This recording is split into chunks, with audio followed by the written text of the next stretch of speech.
Hadi. Salam aleyküm vatandaşlar. Şu yine de biz yığınlaştık. Aramızda Baris doğanımız ve Acahan gelince, Mivuli gelince. Şu gün biz onluk barada gurrun etmekçi hem de e, Türkmenistan'na bolup geçen zatları barada hem nähil üýtgedip bilers gelecekde we näme bilen işlemeli. Aramızda Serkan ağa we mihmançyga geldik, çağırdyk bunu. Özüňiz barada gurrun bersediňiz Serkan ağa.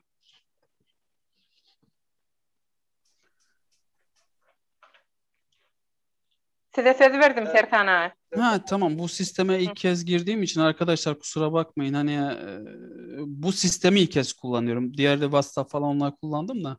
E, Öncelikle tüm Türkmen kardeşlerime, büyüklerimize, abilerimize, ablalarımıza, bu yayını izleyecek olan kardeşlerimize her şeyden önce teşekkür ederim. Beni yayına aldığınız için. İnşallah Rabbim sizin bu konuda tez vakitte birleşmenizi de sağlar. Öncelikle Serkan Özdemir, ben İstanbul'da yaşıyorum. Hemen hemen 30 yıldan fazla oldu. Ee, Aslım Malatyalıdır. Ailemin bir kısmı Kürt, bir kısmı Türktür. Ee, Ve hemen hemen 15 yılın üzerindedir ki bu danışmanlık ve hukuk işleriyle ilgili olarak çalışıyorum. Eşim Türkmen vatandaşı ve Özbek vatandaşı olmak üzere akrabalarım var. Evlendikten sonra her iki tarafta. Tabii ki yabancılıkla evlendikten sonra bu işin içerisine girmek zorunda kalıyorsun. Çünkü hem Türkmenistan'da yaşanan sıkıntılar hem de Özbekistan'da yaşanan sıkıntılar olmak üzere. Özetle ben böyleyim. Ee, Yani sözü nasıl devam edeceğiz bilmiyorum ama hani ben konuya devam mı edeyim yoksa soru cevap şeklinde mi olsun? Edebilirsiniz. Tamam. O zaman yani ben Türkiye'de neler yaşandığını mı direkt anlatayım? Hani konuyu anlatayım mı? Yaşadığımız O sistem olaylar. var. Sistemde da biraz şey yapsanız, mesela Ha, şimdi Türkmenleri ne ne yap birleştirip böyle evet. Şimdi onu arkadaşlar, sistem var. Türkmenler nasıl birleşecekler? Nasıl bir yol izleyeceklerdir ki e, birleşmeler olsun da istedikleri hedefe ulaşabilsinler? Bakın bunda iyi bir plan ve proje yapmanız lazım. İyi bir plan proje nedir? Örnek veriyorum, bir bina gibi düşünün. Binanın işçileri vardır, binanın müteahhiti vardır, binanın mimarı vardır. Şimdi buradaki iş, Türkmenistan halkının özgürlüğünü istiyorsanız eğer gruplar halinde birleşmeniz lazım. 5 grup olur, 10 grup olur, 15 kişilik olur, 20 kişilik olur. Örnek veriyorum, bu şekilde hem daha koordinasyonlu bir şekilde devam edersiniz. Zaman içerisinde o grupları da birleştirebilirsiniz. O gruplar kendi içerisinde güzel organizasyonlar yaparlar. Yemeklerdir, görüşmelerdir. Bu şekilde 2-3 günde bir toplu halde konuşmalar olabilir, sıkıntılarını dile getirirler ve böylece bütünleşme imkanı sağlar. Şu anda Türkmenlerin en büyük sıkıntısı, Türkiye için söylüyorum, Türkiye'de yaşayanlar, diğer ülkelerdekiler de belki aynıdır ama bir koordinasyonları yoktur. Yani bir birleşmeleri yoktur. Örnek veriyorum, 10 kişi 15 kişi birleşiyor, gel gidelim protesto edelim. Şimdi ya da diyor ki gelin gidelim şurada şu Türkmenistan'ı işte protesto edip şey yapalım. Ama eğer ki bir bütün olursanız grup halinde ve o grupları da birleştirebilirseniz Türkiye'de de yasal olarak bir dayanağa oturtturursanız bazı şeyler vardı. Dayanışma grupları var ama onlar tam olarak ayakları yere basmıyor. Hani artık siyasi bölümden çıkıp da rant bölümüne geçiyor.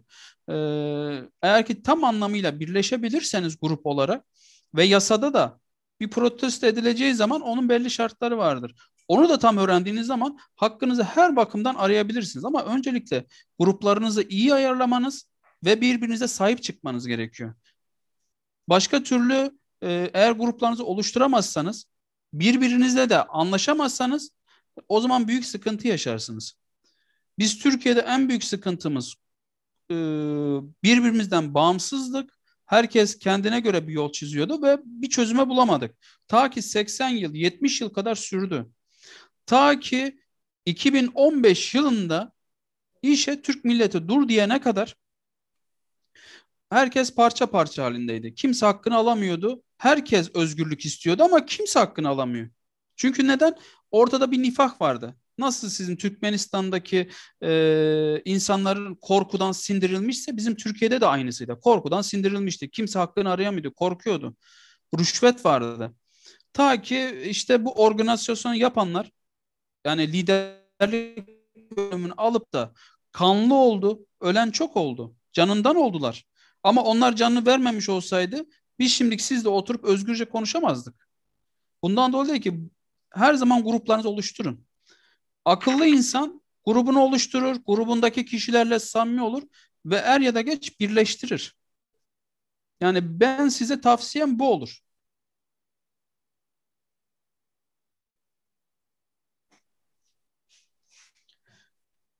Bizim Türkiye'ye göre kıyas edeyim mi? Hani mesela bazı Türkmen arkadaşların daha net anlayabilmesi için.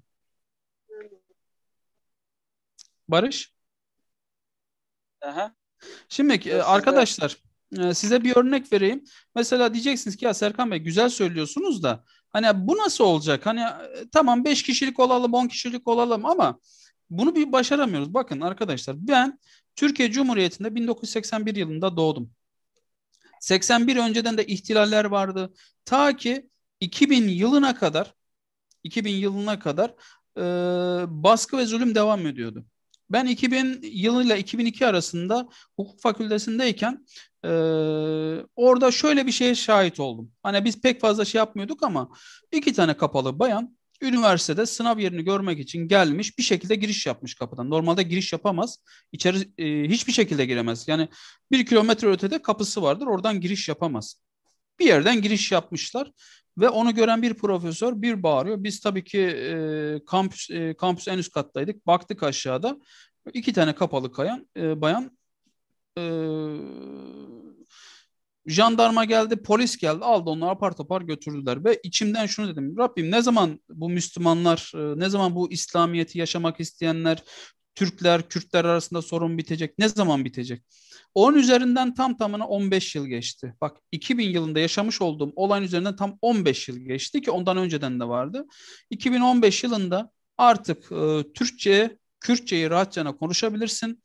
Dinini rahatça yaşayabilirsin. Annesi başı kapalı diye çocuk askeriye alınmazken askeriye girme hakkı oldu. Hukuk bölümünde başı kapalı olanlar rahatça avukat, savcı, hakim olabiliyor. Bu seviyeye gelmek arkadaşlar kolay olmadı. Öncelikle onu belirteyim. Bizim büyüklerimiz, babamız, dedelerimiz fedakarlık yaptı. Eğer benim babam, dedem ve fedakarlık yapmamış olsaydı ben şu anda burada özgürce konuşuyor olmazdım. En basit örnek 15 Temmuz var bizde. İhtilal yapılacaktı, darbe yapılacaktı. O darbenin önüne eğer ki ben olmak üzere Türkiye Cumhuriyeti vatandaşları kendini siper etmemiş olsaydı şu anda durum çok farklıydı. Çok farklıydı. Sebebi kimse canını hiçe sayıyor. Yani benim bu canımdan başka hiçbir şeyim yok. Eğer ki benim oğlum, torunum, çocuklarım özgürce yaşayacaksa varsın benim bu canım gitsin. Niye? Benim çocuğum özgürce yaşayacak. Özgürce hayatını sürdürecek ve özgürce düşüncelerini anlatacak. Türkmen halkı eğer ki özgürlüğünü istiyorsa yani Türkmenistan'da özgürce yaşamak istiyorsa baskıların olmadan rüşvetin olmadığı bir şey yaşamak istiyorsa Türkmenistan'da da bir şekilde birleşmeleri gerekiyor. Bir şekilde bunu halletmeleri gerekiyor. Eğer orada halledemiyorlarsa ki ben bunu biraz zor görüyorum çünkü baskı çok fazla orada. Kardeş kardeşi bildiğim kadarıyla bana gelen bilgilere göre ispiyonluymuş. Örnek veriyorum. Diyor ki hani direkt adam beni aradı. Adamın adı Mayrat bilmem unuttum da familyasını da Murat diye söylüyor da evinde doları varmış. İstanbul'daki eşi buna para gönderiyor. Kardeşi bunu biliyor. Kardeşi para istemiş bundan alamamış. Gitmiş polise şikayet etmiş oradaki görevli. Demiş ki bunun evinde dolar var. Ve oradakiler adamlar geliyor diyor ki evinde dolar var mı? Bak bunu bana bizzat anlattı. O demiş ki yok. Evini arıyorlar bunu alıp götürüyorlar. Dolar çıkıyor. Ee, Ondan sonra aradan uzun zaman geçiyor. Bunu hapse atmışlar. Neden hani ya, evinde dolar varmış. Yani dolar bile yasakmış orada. İsmini söylemek bile korkuyorlarmış. Hani tabii ki orada ben yaşamadığım için ama gelen bu yönde. Şimdi bu şekilde adamı sırf evinde dolar var diye parayı vermemek için yok diyor ve alıp götürüyorlar. Evdeki zaten dolar da alıyorlarmış da. Bunu ben eşinden öğreniyorum. Kocası belli bir zaman sonra çıkıyor. Tabii ki bunu ispiyonlayan kişinin kendi öz kardeşi olduğunu öğreniyormuş. Şimdi irtibata geçtim hem eşiyle. Eşine söylediği şey şu. Ben kardeşimi öldürürsem kardeş katili olacağım. Öldürmezsem bu vicdanla yaşayamıyorum. İşte o iki ara bir derede kalıyor. Yani Türkmenistan'da böyle bir sıkıntı var. Ama Türkmenistan dışındaki kısımda ise e, ne kadar siz çok bilinçlenirseniz, bütün olursanız er ya da geç Türkmenistan'da düzelecek. Ben buna inanıyorum. Mümkün oldukça oradaki gençleri bilinçlendirilmesi lazım. Ama şöyle bir sıkıntı var. Annesi Türkiye'de, babası Rusya'da çalışıyor. Çocuğa bakan kim? Büyük anne, büyük baba. Peki büyük anne ve büyük baba neyin baskısının altında? Devletin baskısının altında. Peki o çocuğu nasıl yetiştirecek? Yani sıkıntı burada işte. O çocukları yetiştirilmesi gereken ya anne olması lazım ki ya da baba olması lazım. O yetişen çocuklara siz adaleti anlatırsanız, oğlum rüşveti yapma, günahtır. Ondan sonra adaletin önünde hak bildiğin konuda kelleni kesseler de hak yolundan ayrılma. Bunun bilincini verdiği takdirde o çocuğa, e, o çocuk gelecek olan yönetimde bir şekilde kadroya girecek. Bir şekilde. Ben mesela örnek veriyorum. Bizim Türkiye'de namaz kılanlar şeye giremezdi, askeriye giremezdi. Ama bir şekilde girdiler. Sizin ülkenizde de o bilinci yetiştirilecek, çocukları yetiştirecek kimseler yok. Sıkıntı orada işte. Herkesin kime soruyorsan benim 3 tane çocuğum orada, 4 tane orada, 1 tane orada. Kim bakıyor? Annem bakıyor. Peki annem bakıyorsa o çocuğu kim yetiştirecek? İşte asıl sıkıntı soru oradaki nesil yani yeni nesli yetiştirilmek kısmında sıkıntı var. Burada da en büyük sorumluluk anne babaya düşüyor ama anne baba ne yapsın? Türkmenistan'da zaten ekonomik biraz düzgün olsa kimse açık ve net söylüyorum toprağını bırakıp da Türkiye'ye gelmez, Rusya'ya gitmez, şuraya gitmez, buraya gitmez. Az bir şey kazancı olduğu takdirde Türkmenistan'da çalışmaya devam eder. Ama ne yazık ki ne Türkmenistan'da öyle bir durum yok. Bizim en büyük avantajımız Türkiye'de aç da kalsak, tok da kalsak yani bir şekilde ömrümüzü sürdürüyoruz. Hani bizde düşene el uzatan oluyor. Ama Türkmenistan'da düştüğün zaman el uzatan çok zor. İşte o nesli kim yetiştirecek kısmı önemli. Yani hepinizin örnek veriyorum, evli olanların hepsinin çocukları Türkmenistan'da. Peki o özgürlük duygusunu, o inancı, o e, devletini yani şu anki yönetim için söylemiyorum. İyi bir yönetim olduğu zaman devletine bağlı olacak çocuğu kim yetiştirecek? İnançlı olan çocuğu kim yetiştirecek? Yani sizin en büyük sıkıntılardan bir çocuğu kim yetiştirecek?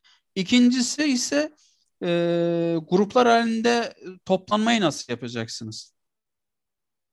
Yani bu da örnek veriyorum Barış kardeşim. Bu işlemde Ekrem kardeşim ondan sonra e, bu işlerde sizin gibi bilinçli gençler gerekiyor. Belki ülkenizdeki çocukları eğitimi tamamlayamazsınız ama hiç yoktan bu işin bir yerden başlamanız lazım. Hani kime sorarsan, hangi Türkmene sorarsan o topu ona atıyor, o ona atıyor, o ona atıyor. Diyorum bakın böyle bir durum var ama birleşen yok. Hepsi birbirine topu atıyor. Ben özgürlük istiyorum diyor. O zaman gel kardeşim diyorum. İsmini söyleme. Ama gel diyorum. Mesela geçen sene diyorum, gel anlat derdin diyorum. Ya diyor anlatırsam Türkmenistan'da sıkıntı yaşarım. Tamam. Sen sıkıntı yaşayacaksın ama belki birileri senden görür de feyz alır. Yani feyz alma şeydir. Cesaret alır.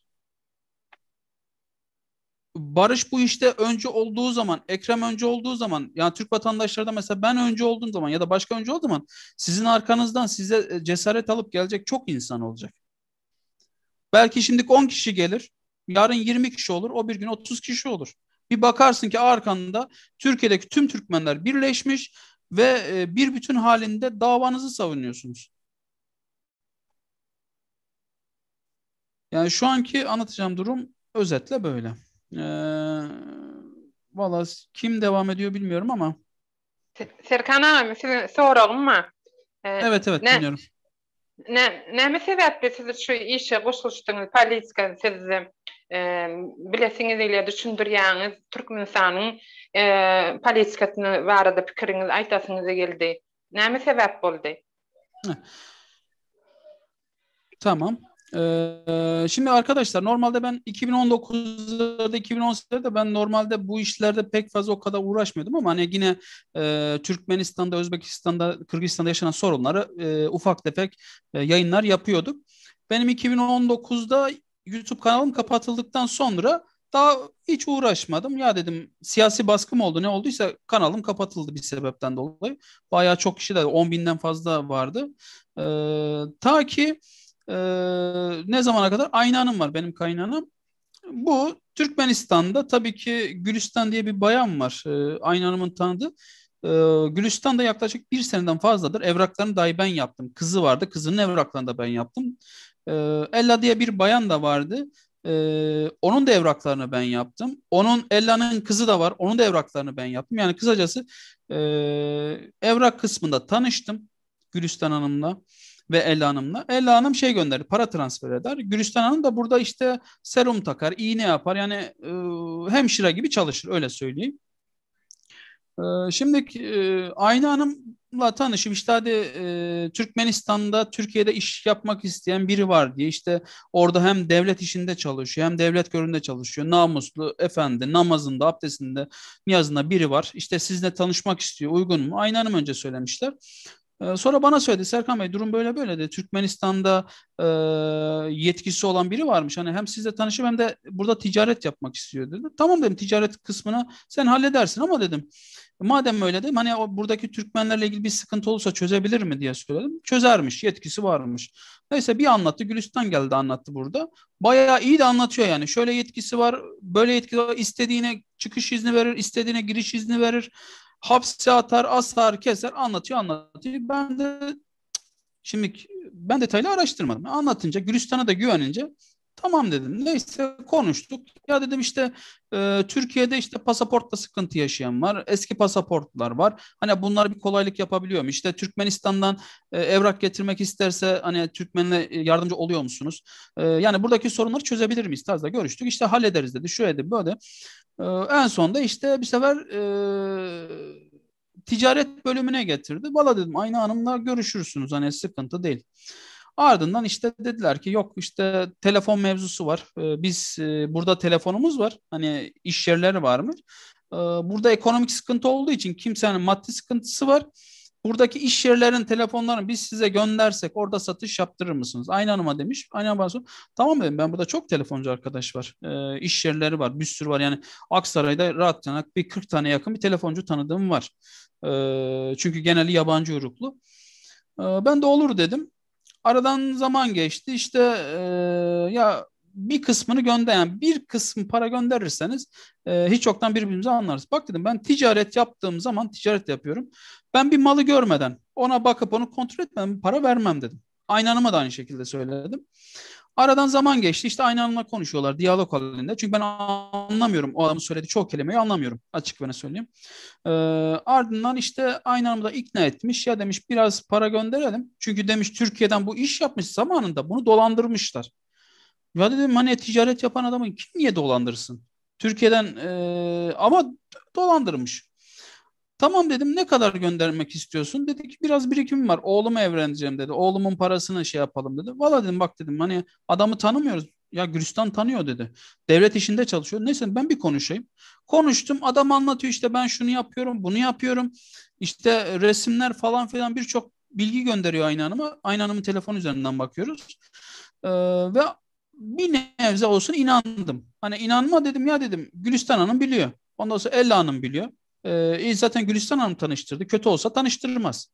Ha, düşün yani örnek veriyorum Barış bir arkadaşını tanıştırıyor. Maşenlikse, üçkağıtçıysa Barış da bu işin içerisinde ya olacak ya olacak yani başka bir şey yoktur. Barış beni tanımadan mesela tanıştırır mısın? Tanıştırmazsın. Ee, Yani bu şekilde Kafama da yattı. Hani baktım ki namazdan bahsediyor, dinden bahsediyor. Gitti ailesinin, yani bir ailenin yanına gitti. Bu benim ailem dedi. Şu eşim dedi, şu çocuklarım dedi. Meğer ki ailesi değilmiş. Onu da sonradan öğrendik. Ta ki iş açığa çıktığı zaman. Ondan sonra neyse dedim, tamam, ne kadar göndermek istiyorsun? Demiş ki işte $1350 yeter başlangıç için. Allah'tan ki $1350 gönderdik de, yoksa rahat bir $100.000 gidecekti. Öyle söyleyeyim. Bayağı yüklü miktarda alacaktı. Ee, Dedim tamam dedim. Bu Gülistan'ı çağırdık. Tabii ki o arada şunu diyor, işte pilot arkadaşım gidecek, işte bir hafta sonra e, özel uçuşlar var, işte Türkiye'den gidecek, burada Türk'le evli olan Türkmenler var, gidecek özel uçuşlar var diye söyledi. Ardından tamam dedim, neyse Gülistan'ı sabahın köründe aradık, geldi hemen. Ella da ondan sonra geldi. Para teslimini aldılar. Aradan birkaç gün geçti. Hani normalde parayı aldıktan sonra 3 gün sonra gelmesi gerekirdi. Uçakla gönderiyor, pilot arkadaşı var. Arıyoruz. Gönderecek misin diyor. Tamam gelecek diyor. İşte adama verdim, getiriyor. Aradan bir hafta geçti. Baktık adama ulaşamıyoruz. Ee, Gülistan'la görüştük. İşte mesaj atıyoruz. Hani biz internet çekmiyoruz hani. Meğer ki engellemiş bizi. Haberimiz yok. Neyse Gülistan'a diyoruz. Gülistan, biz bu adama ulaşamıyoruz. Söyle hani, şey yap. Gülistan ulaşıyor. İşte diyor telefon göndereceğiz. Uçuş bekliyorum. Önümüzdeki ay uçuş olacak. Sonraki ay olacak. Biz Gülistan Hanım üzerinden tabii görüşüyoruz artık. Biz ulaşamıyoruz kendisine. Aradan zaman geçti. Bu Gülistan'ı da engellemiş diyor. Ama bilmiyorum, bakın o açık ve net söyleyeyim. O diyor beni engelledi. Ondan sonra ben, YouTube kanalları var bunun. YouTube kanalına girdim, altına yazdım. Hani engeli kaldık, konuşalım. Ee, O yazdıklarım da siliyormuş. Ardından bir şekilde işte mail attık, mail adresi vardı. Mail attık, mesaj atıyoruz. Ee, Bir şekilde ulaşamadık. Ben zaman verdim Aynen Hanım'a. Aynen Hanım dedim, bakın yine ben iyi niyetli olayım. Senin bu paranı kurtarırız ama iyi niyetli olan bekleyelim dedim. Ta ki bekle bekle bekle bunun bir grup açıyor. Vatanım Türkmenistan mı neydi, öyle bir grup açıyor ve bilmeden herhalde beni de ekliyor. Oradaki Aynan'ımı da ekliyor. İşte o zaman patlak verdi. Ne oldu? Ardından dedim ya, dedim sen Aynan'ımdan $1350 alıyorsun. Kendi kaynanam oluyor. E, Ve ne telefona bakıyorsun ne dedim cevap veriyorsun. Ardından işte diğer Türkmenler yazıyor. Telefon numara hepsi kayıtlı içinde. WhatsApp'tan numaralar gözüküyor. Ee, Cevap vermiyor. Başka Türkmenler yazmaya başladı. Ya dedi bu maşenliktir, şudur, bu üçkağıtçıdır. Ardından numaraları aldık, hemen irtibata geçtik. Nasıl yani üçkağıtçı? Ya dedi bu bir tanesinden de zaten telefonuma kontör yükle demiş. Bizde TL olarak geçiyor da. Para yükle, şu işi halledelim demişler. Ben oradan zaten manzaraya çaktım, hemen anladım. Ya dedim bu da böyle yaptı. Dedi valla dedi abi dolandırmışsınızdır, haberiniz olsun. Ondan sonra ben bir canlı yayın yaptım. Ondan sonra zaten hemen aradı. Ve diyor ki görüntüyü kaldır, ben paranızı göndereceğim.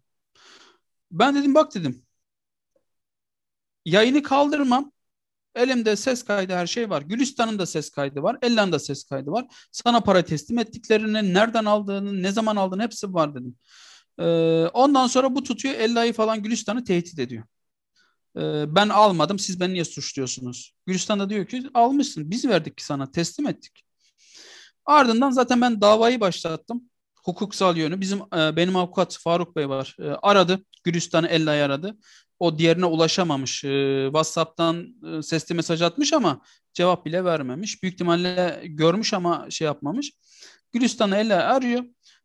Tabii dava süreci başladı. Onlar ayrı bir. Çünkü niyeti kötüye kullanmak ve dolandırıcılık suçu var ortada. Ella ile ikisi zaten, Gülistan'la ikisi bir suç alacaklar. Ve ondan sonra zaten yayın yapmaya başladım. Ben yayını da şundan dolayı yapıyorum arkadaşlar. Hani ben burada Türkmenistan'ı kötülemek amacıyla değil. E, Ben aynı sıkıntıyı yaşadıktan sonra paylaştığım zaman şunu gördüm. Herkesin bir sıkıntısı var.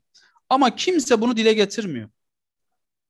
Beni arayanların hepsi diyor ki abi benim de şöyle bir sıkıntı var. Türkmenistan'da şu adama para kaptırdım. Eşimi oradan çıkarttıracaktım. Şimdi bunların hepsinin isimlerini bir verdiğimiz zaman yaşanan sıkıntılar gelin anlatın diyorum. Ben ekran görüntüsü olmasın. İsim de vermeyelim, telefon numarası da vermeyelim ama şu şahısla şöyle sıkıntılar yaşadım. Şunu yaptım, bunu yaptım. Hani bunu anlatacak cesareti olacak adam bulamıyorum. Barış arıyor beni, ya örnek veriyorum, yanlış anlamayın.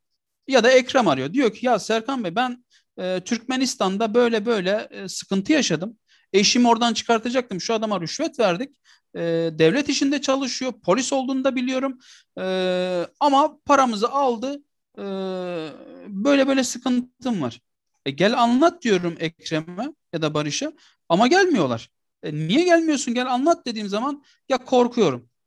Tamam, korkuyorsun da ben psikolog değilim. Hani bana derdini anlat ama 40 dakika 50 dakika benimle görüşürsen gel anlat kardeşim. Bak, bu işin altına, ben taşın altına elimi koydum. Benim kaynanamı dolandırdı. Ben bu işin peşini bırakmam. Ha, ödese dahi, bak ödese dahi ben yine bırakmayacağım peşini. Neden? Çünkü o Türkmenistan'da bana ödemesindeki sebep ne? Olur mesela, size şöyle söyleyeyim. Hani orada hemen görüntüleri kaldır. Ama yok, ben kaldırmam. Kanalımı silsinler, örnek veriyorum. Bir daha açarım. Bir daha canlı yayın yaparım. Hiç sıkıntı değil. Ta ki bunun gibi, yani şatlık ve şatlık gibileri oradaki hükmü bitene kadar. Ama sadece ben tek başıma bu işi yönlendirdiğim zaman bir yere kadar etkili olurum. Benim kanalıma örnek veririm. 10 bin kişi beğensin, 100 bin kişi abone olsun. Hiç fark etmez. İsterse 1 milyon, isterse 5 milyon abone olsun. Ama bu işin taşın altına kimse elini koymazsa o orada kalır. Yani Türkmen, tamam, Türkmenistan'dakiler baskı altında, zulüm altında bir şey ifade edemiyor ama Türkmenistan'ın sınırları dışında olan Türkmenler var. O Türkmenler işte bu konuda yaşadığı şeyleri anlatması gerekiyor ki örnek veriyorum, Barış canlı yayına bağlandı diyelim. Anlasın, sıkıntılarını dile getirsin. Adını söylemesin. Ben Barış'ım demesin. Ben Ahmet'im desin. Mehmet'im desin. Ben Hasan'ım desin. Hiç fark etmez. Görüntünüzünü verme ama sorunu anlat ki, derdini anlat ki seni dinleyen er ya da geç bir tane vicdan sahibi, Türkmenistan'da hukukta olsun, poliste olsun, devletin bir görevinde çalışan bir tane vicdanlı adam vardır. Bir gemi de olarak düşünün. Gemide eski mesela gemide 100 tane adam var. 99'u cani olsun, insan öldüren olsun, vatan haini olsun. Sadece o bir kişi için o gemiyi batıramıyorsun. Sadece bir tane sadık olan, milletine sadık olan bir vicdanlı adam vardır.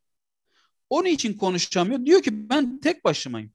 O ondan cesaret nasıl aldı biliyor musunuz? Siz birleşirseniz, siz o taşın altına elinizi korsanız emin olun ki sizden sonra gelecekler size bakacak. Size baktıktan sonra cesaret alacak. Eğer Barış cesaretli olmasa, Ekrem cesaretli olmasa, Son Yalım cesaretli olmasa inanın ki hiçbir zaman çözüm olmaz. Ve ben belli noktaya kadar devam edebilirim. En fazla Barış izler görüntümü, haklıymış der, beğenir. Altına da Allah razı olsun abi der. Orada biter. Ben bunu istemiyorum. O kelimeler yeterli değil. Senin burada üzerine düşen şey, arkadaşım bak, bir Türk bu şekilde bizim yanımızda oluyor ve bir şekilde bunu anlatıyor. Senin sıkıntın var mı kardeşim? Var. Gel anlat sıkıntını. Örnek veriyorum, Barış canlı yayınını yapar. Ondan sonra oradan resim belli olmasın, fark etmez. Görüntüsünü şey yapar, ses kaydını alır ya da ses oynatır ki ben mesela canlı yayın yaptığım zaman kişileri bu şekilde görüntüyle almıyorum ama YouTube kanalında ne yapıyorum? Ses kaydını mikrofonu açıyorum. Mikrofonda anlatıyor. Kimisi diyor ki ben korkmuyorum. Adını soyadını söylüyor. Kimisi yok abi ben adımı soyadımı söylemeyeyim. Zaten WhatsApp'tan yazıyor. Bu şekilde görüştürüyorum. Anlattıkça da diğer Türkmenler de biliyor. Ve bundan cesaret alıyor. Korkmuyor. Bak diyor, bu Türkmen vatandaşı özgürce söylüyorsa ben de özgürce söyleyebilirim. Benim ondan hiçbir şeyim eksik değil. Onun da iki gözü var. Benim de iki gözüm var. Akıl olarak Türkmenler hepsi aynı akılda. Aynı fikirde. Ama bu işte cesaret yok işte. Ta ki Barış cesaret gösterip Ekrem cesaret gösterirse diğer Türkmenler cesaret davranabiliyor ve bütünleşebiliyor. Yani o yüzden hiçbir zaman yılmayın. Ve hiçbir zaman da bağlantıyı birbirinizle koparmayın. Gruplarınızı oluşturun. 10 kişi olsun, 20 kişi olsun, 30 kişi. Mesela burada kaç kişi alıyor? 20 kişi mi alıyor dedim. 20'şerli grup oluşturun. Pandemi bitti. Yollar açıldı. Diyelim ki gidebiliyorsunuz. Bu 20 kişi birlikte oturun. Sohbet edin. İsterseniz gelin benim İstanbul'daysanız ofisime gelin. Oturun burada sohbet edin. İsterseniz sohbet edecek güzel yeşillik alanlar var. Orada otursunuz. Çayınızı, gök çayınızı demleyin. Türkmen pilavı yapın. Ne bileyim bunun gibi şeyler yaparsınız. Güzel fıçı yapın mesela. Aynarım neydi? Fıçı mıydı? Ha. E, yapın. Yemekler düzenleyin. Ufak şeyler gerçekten sizin bütünleşmenizi sağlarlar.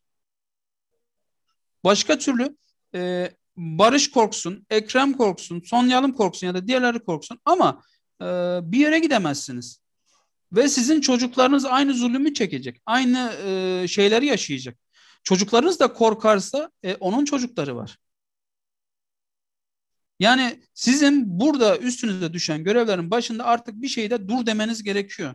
Birleşmeniz gerekiyor. Valla ben söyleyeceğim şu an için konu bu şekilde. Fazla da şey yapmayayım. Size söyleyeceğiniz varsa söyleyin ki. Sağ olun. Elinizi kaldırdınız abla. Ha, sağ olun.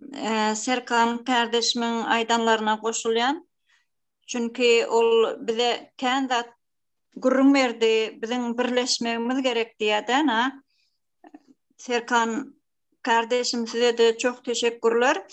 Çünkü karantinler bittikten sonra biz nasip olsa birleşecek.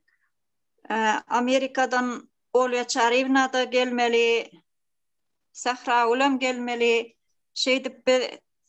İstanbul'a yığınanıştık. O yerde hem Türkmen kardeşlerimizi, Türkmen doğullarımızı bir yere uyuşurup, bizim inanışyan adamlarımızı uyuşurup, esası bizim amacımız o anlıkları döredip, şolar halkımıza şu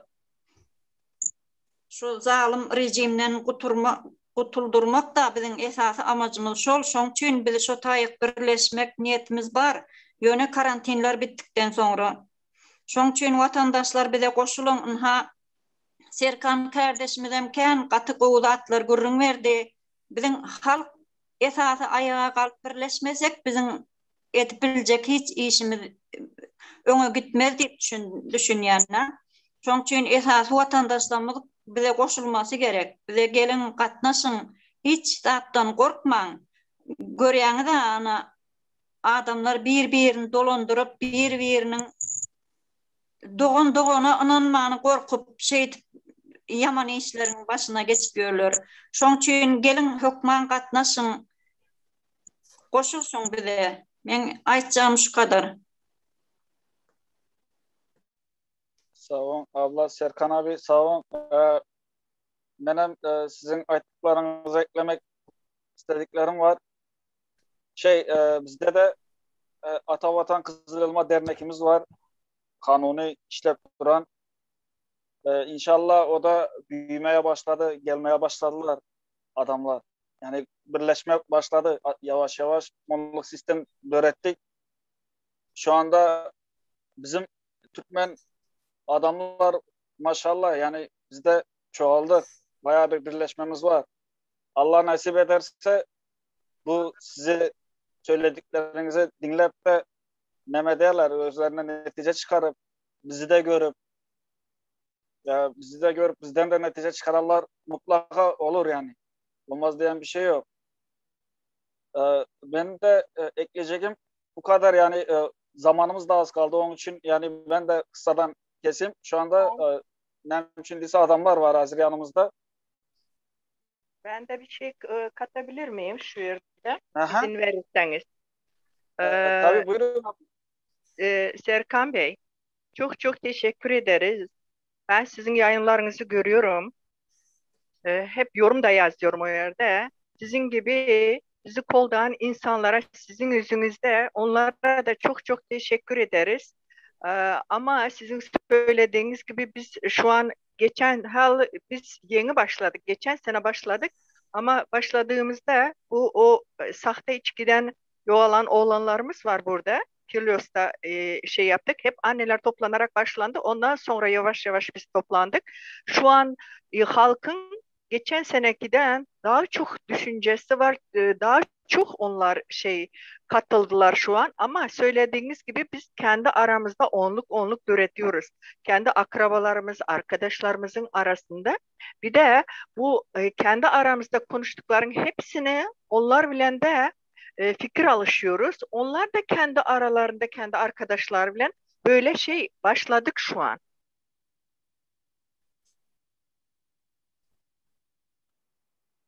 Doğru. Şunu söylemek istedim. Çok teşekkür ederiz tekrar size.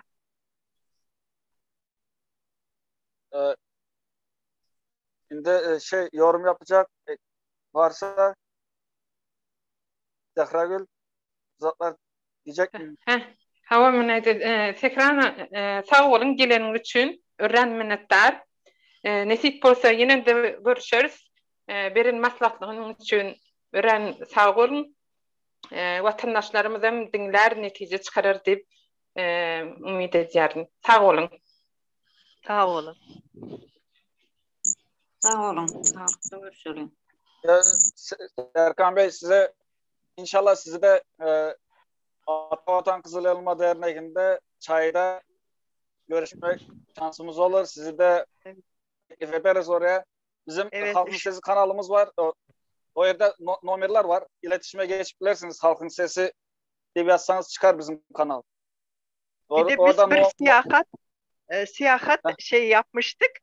Otobüs anlaşmıştık. 9. Mayıs'ta gideriz diye o başa varmadı. İnşallah bu karantinalar kalktıktan sonra böyle bir 20-30 kişi olarak Çanakkale bir ziyaretimiz vardı. Böyle de o ziyaret bizim için önemli değil de o ziyaret bahane biz kendi aramızda ısınışıp gidip gelince o otobüste her şeyi konuşmak çok meraklıyız. O yüzden böyle şimdi bundan sonra şu karantinalar gittikten sonra sık görüşüp kendi aramızda fikir alışırız diye umudumuz var. Nasip olsa inşallah. Nasip olsa. Hemen de sağ olun. Esasım Serkan kardeşimiz sağ olun. Yine de yayında görüşmek üzere. Hoşça kalın. Sağ olun. Sağ olun arkadaşlar. Son defa ben söyleyeyim de. Bugün sadece sizi güllettik. Çok teşekkür ederim. Bizden de gelir. Hepinizle tanıştığım için gerçekten ben kendimi şanslı hissediyorum. Çünkü böyle 5 tane güzel kardeşimizle tanışmak her zaman nasip olmuyor. Gerçekten şunu içimden samimi olarak söylüyorum. İnşallah Rabbim sizin vermiş olduğunuz emekleri kat be kat karşılığını size geri döndürür. İnşallah istediğiniz gibi birleşmenizi sağlarsınız. Benim üstüme ne düşüyorsa ben her zaman söylüyorum. Türkmen kardeşlerimin yanındayım.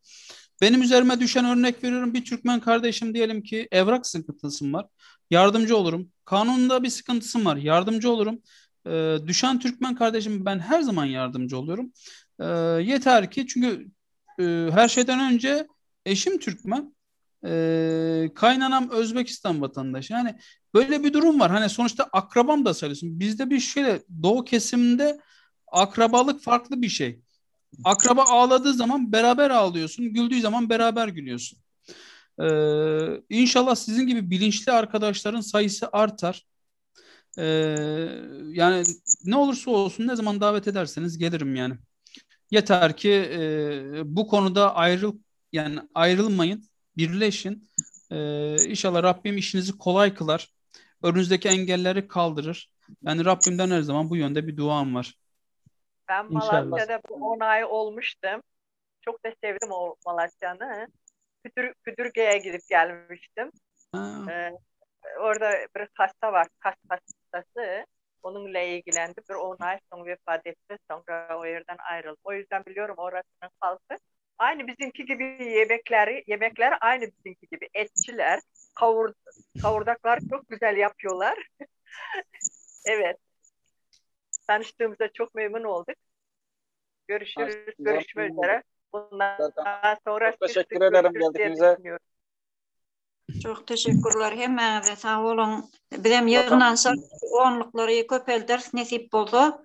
Öz aramızda Türkmen naharlarını pişirir, üýşer, yığınanşar diýip umid edýän hemmäňize sağ olun. Sağ olun. Sağ olun. Sağ olun, Hepinize çok sağ olun. vatandaşlar, bu videonu görüp de yani öz aranızda da netice çıkarmanızı umid ederiz. Biz de yani öz aranızda her zaman inanışın, hiçbir zaman inanından kaçmayın. Birbiriniz aranızda inan var yerde mutlaka bir zat vardır. Birbirinize inanın yani. Gelseniz yani biz de varız. Biz de sizin arkanızda duracağız yani mutlaka. Ben onu demek istedim. Avtobus emri organizavat edin Çanakkale'ye, tamam mı? Tamam. Tamam. Görüşürüz. Tamam. Arkadaşlar, vatandaşlar sağ olun, sağlıkta görüşelim. Serkan abi sağ olun. Sağ olun. Indiki yayına çelleyim. Sağ olun. Salamat olun. Hadi herkes Allah'a emanet olsun. İndiki yayına çelle. Allah'a emanet olun herkes.